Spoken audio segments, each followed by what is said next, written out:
Good morning. তো আজকে সকাল থেকেই কিন্তু ব্লগটা শুরু করছি। দেখো এখন তোমাদের দাদাভাই খেয়ে দিয়ে বেরোচ্ছে, আর এখানে মা রুটি বানাচ্ছে। মা টিফিনে নেবে, আমি আমার সকালের খাবার, আর মোমোর জন্য একটা বানাবে, ও যদি খায় তো। তো এখানে দেখো টমেটো দিয়ে ডাল আর ঢেঁড়স ভাজা, উচ্ছে ভাজা, মাছ ভাজা, তো এই সমস্ত কিছু দিয়েই তোমাদের দাদাভাই খেয়ে অফিসে গেল। আর এখানে মাছ মানে ছোট মাছ ভাজা দিয়ে এই চচ্চড়ি রান্না করছি। তো সব রকম সবজি দিয়ে কিন্তু চচ্চড়িটা হবে, দেখো সরু সরু করে কেটে। আর আমি এদিকে বসে একটা ফ্রুটস খেয়ে নিচ্ছি, কারণ আমি আজকে যাব যোগা ক্লাসে। ওদিকে মোমোদের স্কুল কিন্তু আজকে ছুটি দিয়েছে, আজকে আসলে বন্ধের ডাক দিয়েছে, ওই জন্য ওদের স্কুল ও বাচ্চাদের তো, তাই আজকে ছুটি দিয়ে দিয়েছে। তো আমি এই অ্যাপেলটা খেয়ে এখন চলে যাচ্ছি তোমার যোগা ক্লাসে। মোমো ওদিকে কিন্তু এখনও ঘুমোচ্ছে, ওর বাবা অফিসের জন্য বেরিয়ে গেছে, মাও মোটামুটি রেডি হয়ে থাকবে। আমি যেইমাত্র বাড়িতে ঢুকবো অমনি মাও বেরিয়ে যাবে অফিসের জন্য। আজকে আবার কিন্তু বেশ রোদ উঠেছে দেখলাম, 3-4 দিন বৃষ্টি বৃষ্টি আবহাওয়া ছিল, বেশ ভালো।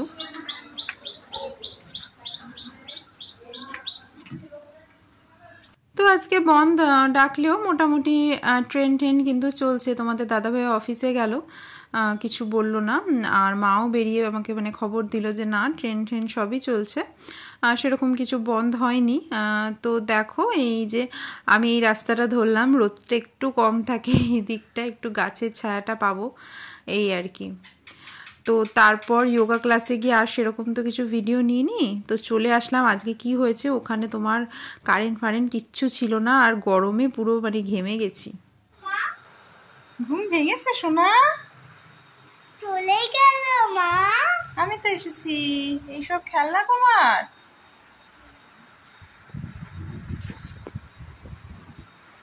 তো আমি এদিকে আসলাম আর মা বেরিয়ে গেল, আর আমি এসে দেখি মোমো সব খেলনা নিয়ে ঘরে বসে খেলছে। এখন মোমোকে স্নান ধান করাবো, নিজেও স্নান করব। মা বললো ওকে সকালের খাবারটা খাইয়ে দিয়েছে। আজকে মোমোদের স্কুল ছুটি দিয়েছে তাই না? এখন স্কুল যাওয়ার জন্য পাগল হয়েছে। আজকে ছুটি দিয়েছে তো তোমাদের, তাই না? কি মজা, ছুটি। বাড়িতে বসে আমরা কি করব এখন? খেলা করব, স্নান করব। হ্যাঁ স্নান করে খেয়ে দে, তারপরে খেলা করব। কি খেয়েছো সকালে ব্রেকফাস্টে?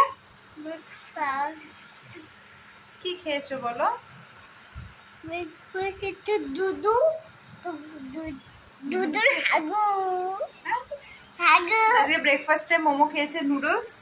দুরুম হুইটে যে তোমার স্প্যাগেটি পাস্তাগুলো পাওয়া যায় না, নুডলসের মতো দেখতে, ওগুলোই এনে ওকে বয়েল করে একটু মশলা ছড়িয়ে দিয়ে দিই। আসলে তোমার ময়দার জিনিস খুব একটা দিই না, এমনি 2 বছর অবধি তো টোটালি অফ রেখেছিলাম। আর এখনও ওই নুডলস তো একটু মানে বায়না করে ম্যাগি খাবো, তো ওই নুডলসগুলোই ওকে দেওয়া হয় আর কি। মা যদি ওর জন্য রুটি করেছিল, কিন্তু রুটি খায়নি, সকাল থেকে উঠে বায়না করছিল। কালকে রাতেও করেছিল বায়না, কালকে রাতে করে দিইনি, তো আজকে সকালে তাও নিজে হাত দিয়েই নাকি খেয়ে নিয়েছে। মা বললো আমিও এদিকে ভাত খেয়ে বেরোচ্ছিলাম, আর ওদিকে মোমো নিজের হাতেই কিন্তু তোমার নুডলসটা খেয়েছে আজকে। তো আমি তো সকালে ওই আপেলটা খেয়ে গেলাম। এখন দেখো আমি একটা রুটি নিয়েছি, একটু ছোলার ডাল আর শসা দিয়ে খেয়ে নিচ্ছি। তারপরে স্নান করে ঠাকুর ঘরে চলে এসেছি। তো কালকে দেখো ঠাকুরকে একটু ভোগ প্রসাদ রান্না করে দেওয়া হয়েছে, তাতেই দেখো কত বাসন বেরিয়েছে। মানে বাসন একটু কিছু বানালেই অনেক পুজোর ঠাকুরের বাসন বেরিয়ে যায়, আর বাসনগুলো এত ভারী।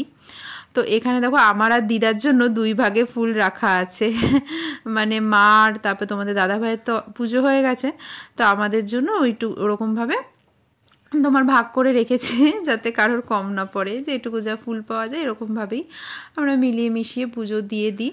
তো আমি আগেই ঠাকুর ঘরে এসে একটু মন্ত্রগুলো পড়ে নিচ্ছি। তো এরকম মানে তোমার বিভিন্ন রকম মন্ত্র চ্যান্ট করলে কিন্তু ভেতর থেকে না একটা পজিটিভ এনার্জি পাওয়া যায়, যেটা আমি মানে অনুভব করি। এমনি তো আমি রেগুলার তোমার হনুমান চালিসা পড়ি, এছাড়া ওম নমঃ শিবায়ের মন্ত্রের জপ, এরকম বিভিন্ন রকম মন্ত্রের জপ আমি এরকম করি 108 বার। ওই জন্য এই মালাটাও নিয়ে নিয়েছি, 108 বার চ্যান্ট করি মন্ত্রগুলো। তো মানে বেশ রিল্যাক্সিং লাগে, পজিটিভ এনার্জি পাওয়া যায়, আর অনেকটা কনফিডেন্স পাওয়া যায় কিন্তু এই মন্ত্রগুলো উচ্চারণ করলে। মহামৃত্যুঞ্জয় মন্ত্রটা তো রেগুলার মানে অনেকটা টাইম লাগে না, 108 বার করা যায় না, ওটা রেগুলার করি না। কিন্তু ধরো তোমার বেবি অসুস্থ হলো বা কিছু হলো, তোমরা যদি মহামৃত্যুঞ্জয় মন্ত্রটা, বা তোমরা নিজেরাও যদি অসুস্থ ফিল করো না, তো ওই মন্ত্রটা পড়বে, মহামৃত্যুঞ্জয় মন্ত্র, বা কারোর জন্য যদি পড়ো তার নাম গোত্র নিয়ে পড়বে, দেখবে কিন্তু অনেকটা রিলিফ পাওয়া যায়। আর নিজে পড়লে তো অনেকটা মানে শক্তি পাবে ভেতর থেকে। তো এখন ধূপকাঠি ধরাচ্ছি, এদিকে তোমার দেশলাই কাঠিগুলো এত স্যাঁতস্যাঁতে হয়ে গেছে, ঘষেই যাচ্ছি, ধূপকাঠি আর ধরছে না। তবে দুটো কাঠি নিলাম, দেখো এটা ধরতে গিয়েও আবার নিভে গেল, ওদিকে দরজাটা খোলা আছে। তো আমি এদিকে মানে ক্রমাগত চেষ্টা চালিয়েই যাচ্ছি। তো সাধারণত আমি ধূপকাঠি একদম পুজোর শেষে দেখাই ঠাকুরকে, আজকে ফার্স্টে দেখাচ্ছি। শেষে মানে ধূপকাঠিটা ধরিয়ে দিয়ে তারপর আমি ঠাকুর ঘর থেকে চলে আসি, কারণ আমি শুনেছি যে ধূপকাঠির ধোঁয়াও কিন্তু মানে আমাদের লাঞ্চের পক্ষে, ফুসফুসের পক্ষে অনেকটাই ক্ষতিকর। মানে স্মোকিং করা যেরকম ক্ষতিকর, তো ধূপকাঠির ধোঁয়াটা নেওয়াও সেরকমই ক্ষতিকর। তাই জন্য পুজো হয়ে যাওয়ার পর লাস্টে কিন্তু আমি ধূপকাঠিটা ধরিয়ে ঠাকুর ঘর থেকে চলে আসি। আর এমনিতেও আমার একটু মানে ছোটোবেলায় ছিল শ্বাসকষ্টের সমস্যা, এখন অনেকটাই কেটে গেছে সেই জিনিসটা, ব্যাপারটা তাও মানে খুব সাফোকেটিং লাগে এক এক সময়। তো আমি দরজা খুলে রেখেছিলাম, আর দেখো মোমো চলে এসছে আমাকে খুঁজতে খুঁজতে। তুমিও চলে এসছো আমার পিছন পিছন। থাক, ওগুলো রেখে দাও বাবা, এখন গোপাল ঘুমোবে না, গোপাল সন্ধ্যাবেলা ঘুমোবে, তাই না? রেখে দাও, নমো করে দাও, নমো করে দাও, শিব ঠাকুরকে নমো করো। তোমার স্নান হয়ে গেছে? না আর ফুল নেই, এবার বম্মা দেবে তো বাদ বাকি ফুল, তুমি তো দিয়েছো ফুল। তোমার স্নান হয়ে গেছে তো? সব ফুল তুমি দিয়ে দিলে, বম্মা কি দেবে বলো তো? আমি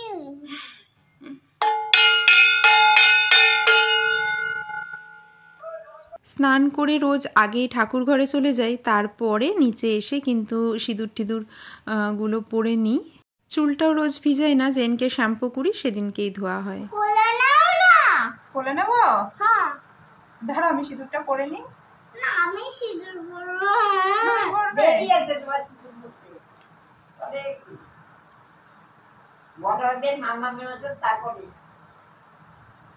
আমি দেবো, দাও না, আমাকে দাও, দাও না, আমি দেবো। দাঁড়াও তোমাকে দেখাচ্ছি, আসো কোলে আসো। সিঁদুর পরিয়ে দেবে তো? তুমি কি করবে? সিঁদুর পরবো। সিঁদুর পরবে? তোমার কি বিয়ে হয়ে গেছে? হ্যাঁ। কার সাথে? তোমার বাবার সাথে। আমার বাবার সাথে তোমার বিয়ে হয়েছে? তুমি বড় হবে, তোমাকে সাজিয়ে দেবো সুন্দর গয়না পরে, শাড়ি পরে, তারপরে বিয়ে দেবো, দেবো। হ্যাঁ আচ্ছা ঠিক আছে, দেখছি। তোমার একটা টিপ পরিয়ে দিই। হ্যাঁ একটা টিপ পরিয়ে দিই, একটা সুন্দর টিপ পরিয়ে দিই। এই দেখো, এই দেখো, আচ্ছা আচ্ছা, এই দেখো কি সুন্দর লাগছে।